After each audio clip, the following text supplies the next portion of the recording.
Hello everyone and welcome to my onboard footage from this BUKC 2022 event at PFI in Lincolnshire. In this, I will be competing for the Exeter C Team, the number 105 car, in the endurance race which took place in the afternoon. And as you can see, as soon as I pull out the pits, the weather was certainly interesting for this one. So initially the track was ridiculously damp with minor light rain.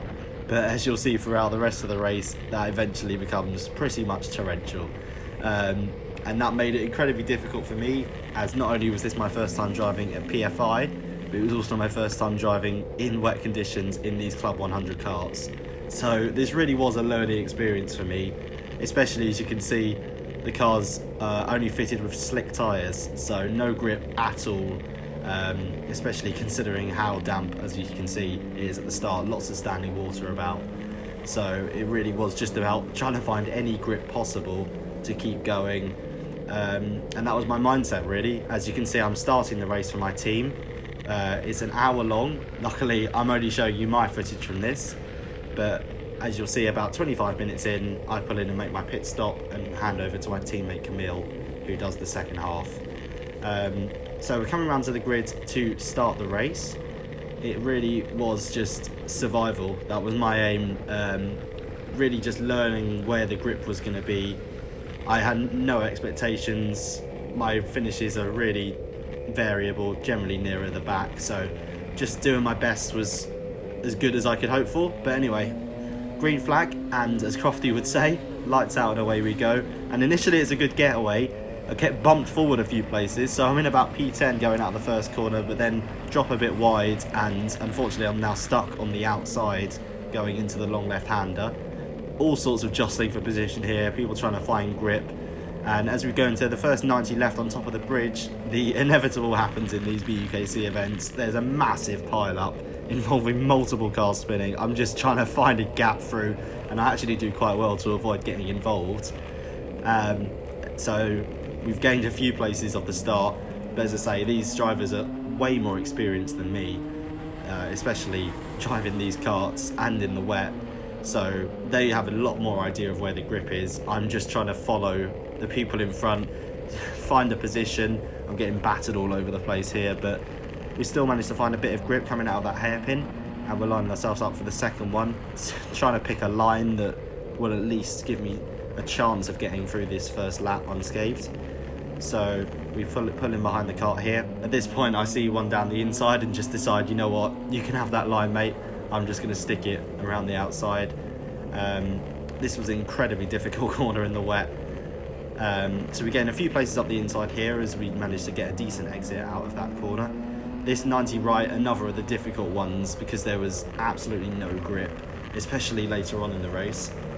But we're holding firm as the car in front takes a little bit of a dip over the curb. People try different things here. Some prefer to go over the curbs as they think it gives them more grip. I personally just decided to avoid them because I wanted to take, as I say, no risks of spinning at all. It really just was about seeing how many places I could gain by not spinning out, as we let Max O'Shaughnessy go past, who is the driver for Exeter A, one of our more senior drivers, and we come across the line. 28th at the start after the first lap, so although we have lost many positions, as I say, out of 36, I'd take that for a decent first lap, having not spun and still being in it, which was really what I wanted to do, just so that I knew that when I handed over later on in the race, I'd got us in a position that was at least acceptable. So I will apologise now for the inevitable parts of this footage that are going to be covered by raindrops on the GoPro. Not quite developed the technology that enables me to wipe the screen clear during the race, but for what it is, the camera does incredibly well to pick all this up. As we go into the hairpin again, as I say, a few cars have gone past, but I really don't mind at this stage. I just want to stay in it. Another spinner there, and I was very lucky to avoid going straight into the front of him. Some good reaction driving there to stay in it. And as you'll notice, certainly spinning was a major part of this race. But so far, so good for me.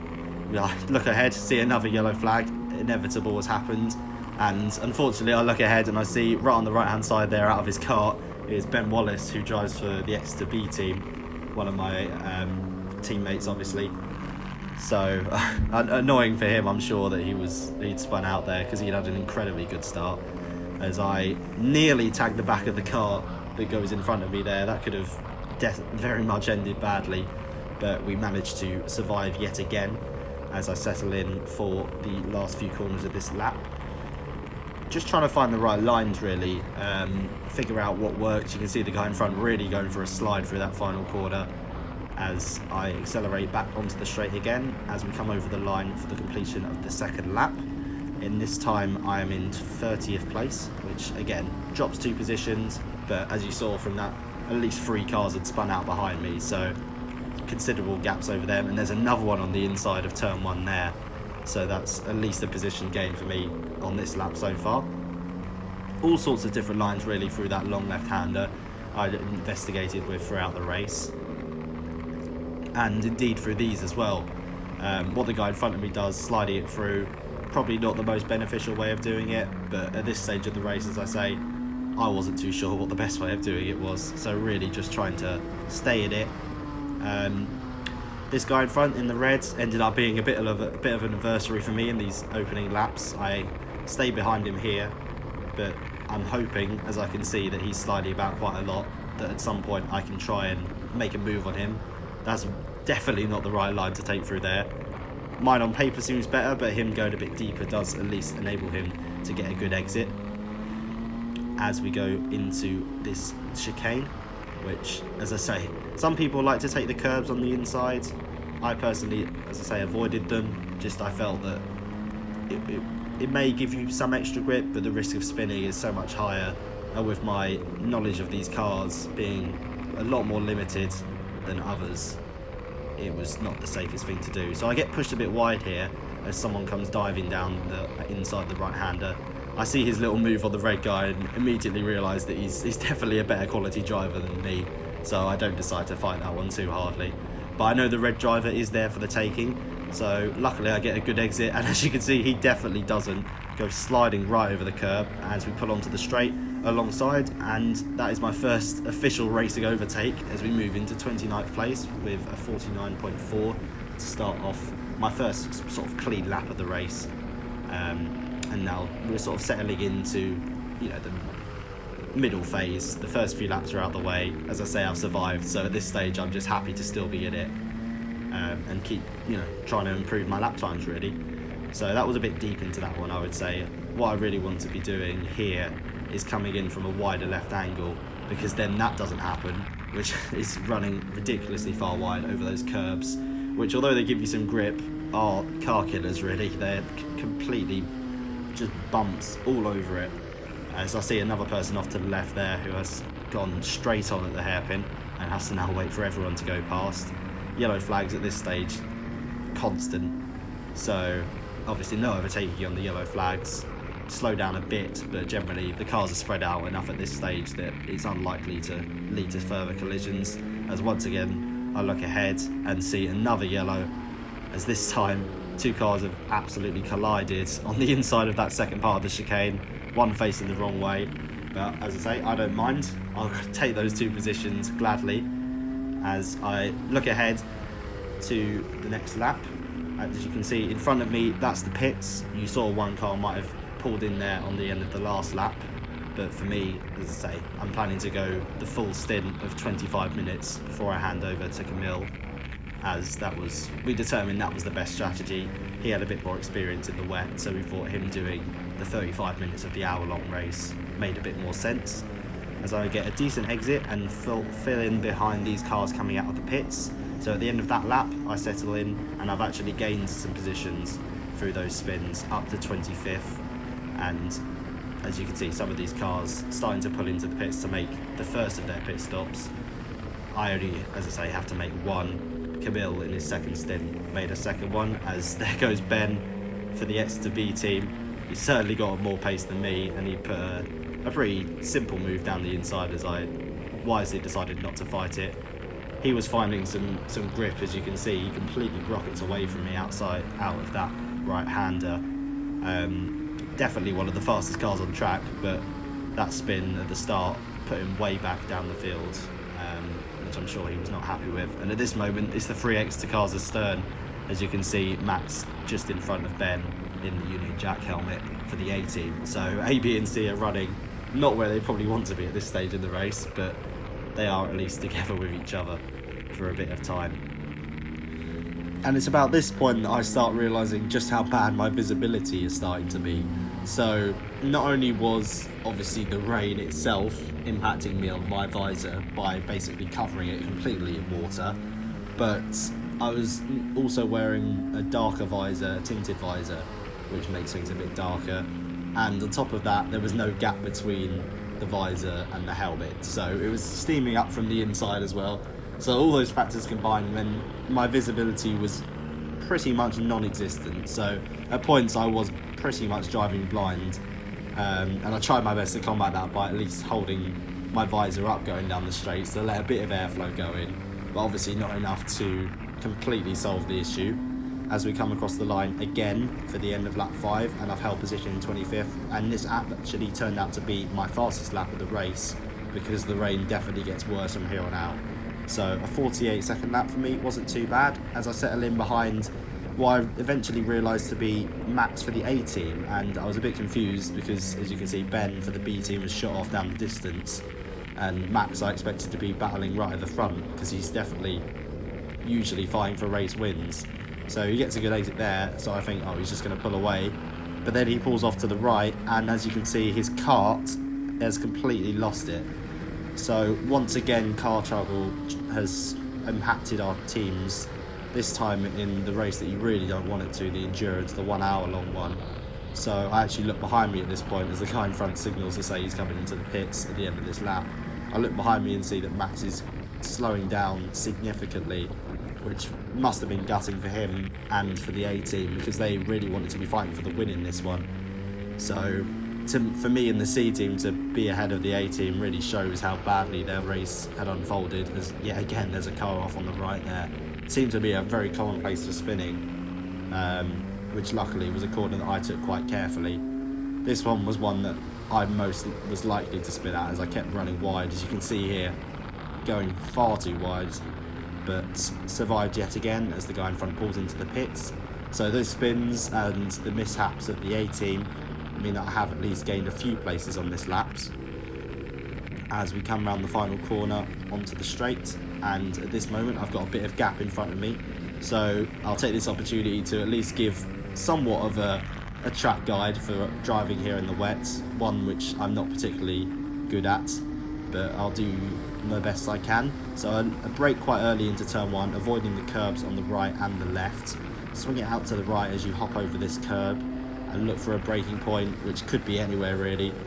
Hit it relatively close to the inside, and from then on it's just about sort of accelerating slowly, sliding it out as you hit the right, and immediately brake and try your best to keep as far to the inside and as far to the left over here as possible, because that opens up the next right-hander, which you want to accelerate as soon as possible to get in that straight line as you go down to the first hairpin. One which you can definitely brake later than I did. I was playing it very cautious here, but you just got to brake well before you would think in the dry. For me, it was just keeping as much speed going around these corners as possible. Some people prefer a deeper line to accelerate out of, like I showed in some of the previous corners. Me, for this second hairpin, definitely I preferred to take it on the inside, just to ensure that I was cutting the distance and not losing too much time by running wide. Run over to the right again. Some people, as I say, like to clip the inside. This one I was a bit closer than normal, but just keep it as far to the left as possible to open up that right-hander again. Try not to slide too far out on the exit. This corner, it was really about just trusting that the car would grip, because often you found yourself feeling like you were heading to the wall, but it would finally grip. Run it out to the left as far as you can to get this cut in for the right-hand side, and then immediately turn left as you're going to be wanting to accelerate as soon as possible, going into the final chicanes. Late exit here again, as once again you want to try and open up the car onto the straight and accelerate as soon as possible into full throttle. So we come across the line there, not much has changed, a couple of cars has pulled into the pits, so that at least gives us one position up to 20th. As you might have seen on the previous lap with the 105 being displayed, I did get a track limit warning for one of the times I ran wide, but that didn't give me a penalty throughout my stint. It would come back later when Camille ran a bit wide, and unfortunately that added up to an overall penalty for us. But my lines here for the first sector, this is where I sort of started experimenting, and actually that's probably the best I've done the first sector so far, even though the rain, as you can tell, has got a bit heavier with the standing water lying around. So I'm just sort of experimenting, trying to find what works at this stage of the race, because I know that there's there's a significant gap in front of me at this point, and other than the red driver, who I was having a bit of a battle with earlier, who's still lurking a bit behind, I know that I've got a relative decent gap to those behind as well. So we go around the hairpins again and settle on for another run down the back straight. At this point in the race, I started looking for my mate Ben, who was supposed to be standing up on sort of the left-hand side here along the banks, showing a pit board so that I would know when to come in.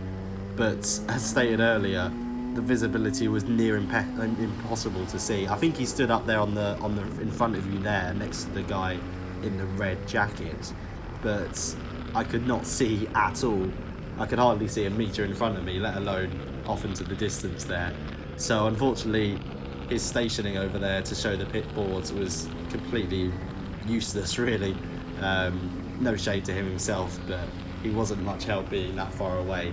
So as I run far too wide out of that final corner, luckily it doesn't impact me.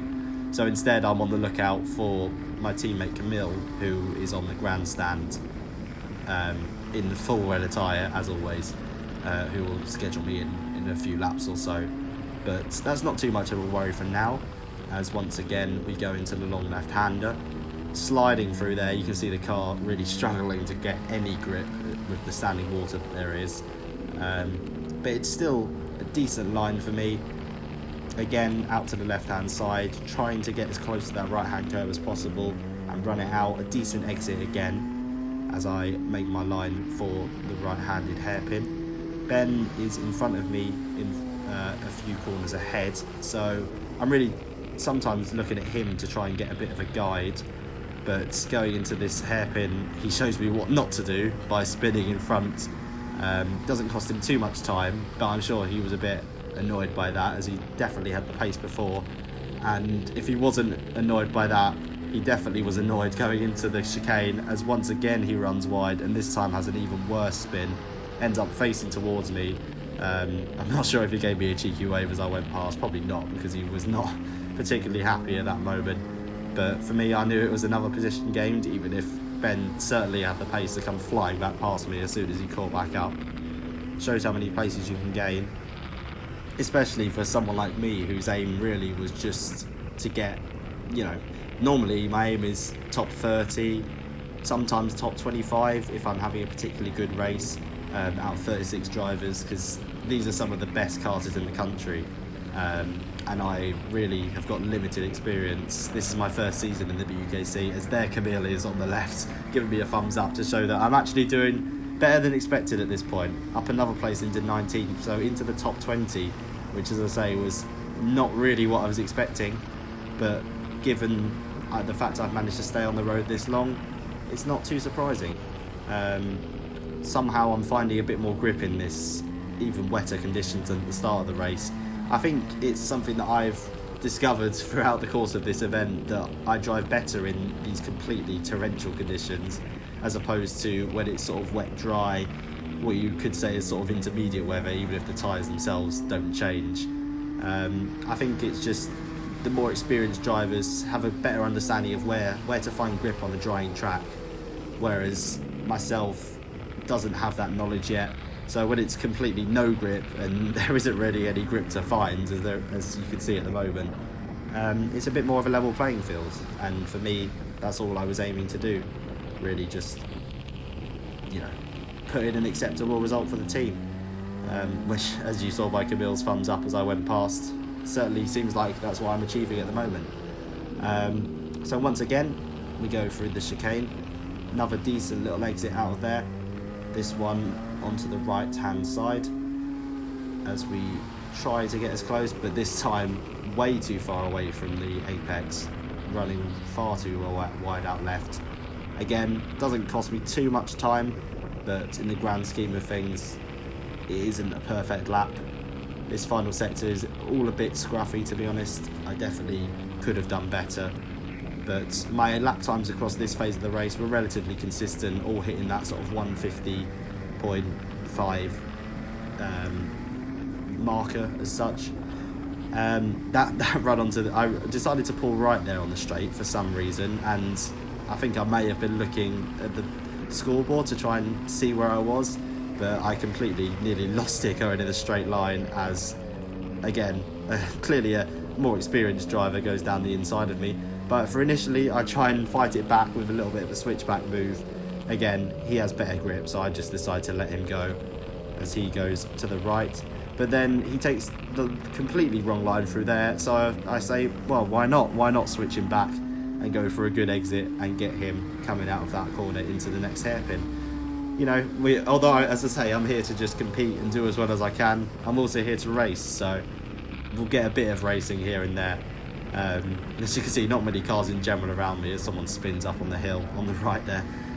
Not too many cars around me, so not too much racing, especially compared to my race at Wilson Mill, which some of you may have watched on my channel a few months ago, where I started a bit further back and had to fight forward against a more mixed level of drivers, especially not to the standard of a full main championship BUKC event such as this, where, as I've already stated multiple times, the driving standards are ridiculous.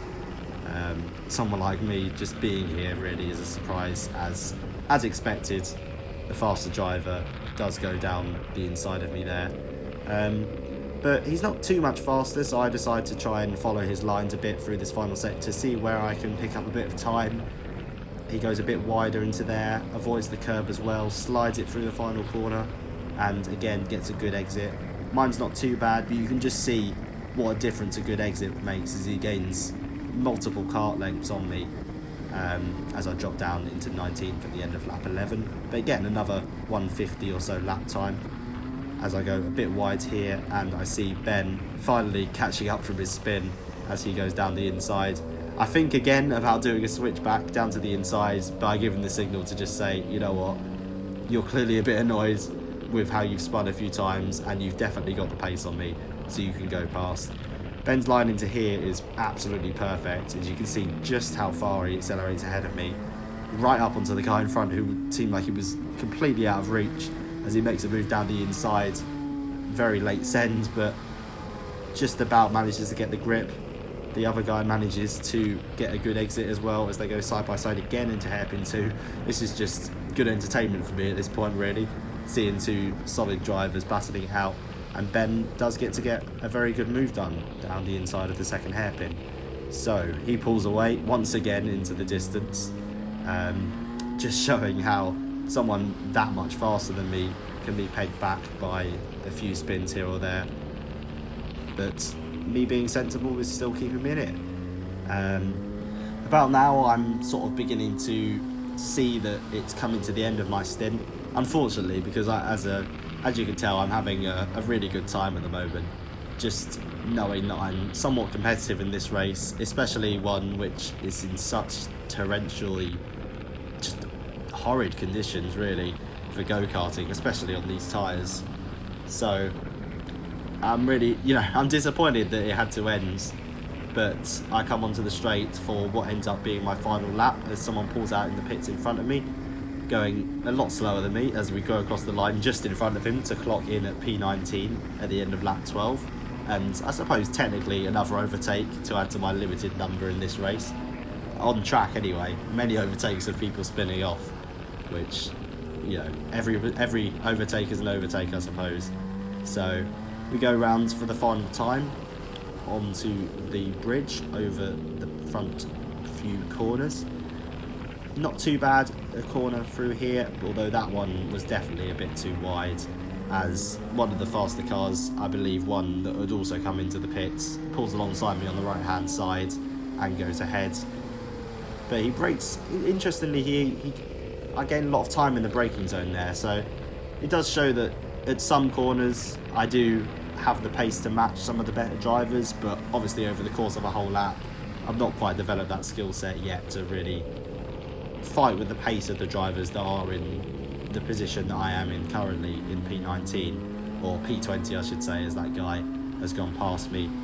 But if I knew at this moment as I was driving around that I was in the top 20, I would have, you know, been even more sad about the fact that my stint was coming to an end. But also incredibly happy, and in some ways just proud that I could at least be competitive in this race. As we come into the pits for the changeover, try and not go into the wall, especially given how little grip there's going to be there with how little cars are going through it, as we look for the marshals on the right to pull up in front of, and Camille just about making his way into view, gives a wipe of the camera. Not that it makes too much difference given as soon as he gets back out. And yeah, we clock in 20th, so out of 36 cars, considering where I, you know, dropped down to after the first couple of laps, to gain up to P20 at the end of my effort, yeah, really, really good for me. Great experience, a lot of fun as Camille takes over. Unfortunately, as you can see, the GoPro footage for his stint wasn't perfect, and neither, as Camille will admit, was that driving where he goes straight into the barrier with a few corners left of that lap, which at the time saw us in about 25th or so. We dropped a few positions due to the pit stops and some of the faster drivers coming back through. So after that moment at the hairpin, we unfortunately dropped down to 30th out of 36 as Camille comes across the line to clock in our finishing result, which, given I came in at 20th, is somewhat disappointing, but in the grand scheme of things, us as a C team, our hopes are quite low, so anything is really a positive. So to beat 5 cars, really not too bad an effort. So that'll be it from me. I hope you have enjoyed this footage. Hopefully I'll get some more soon, and thank you very much for watching.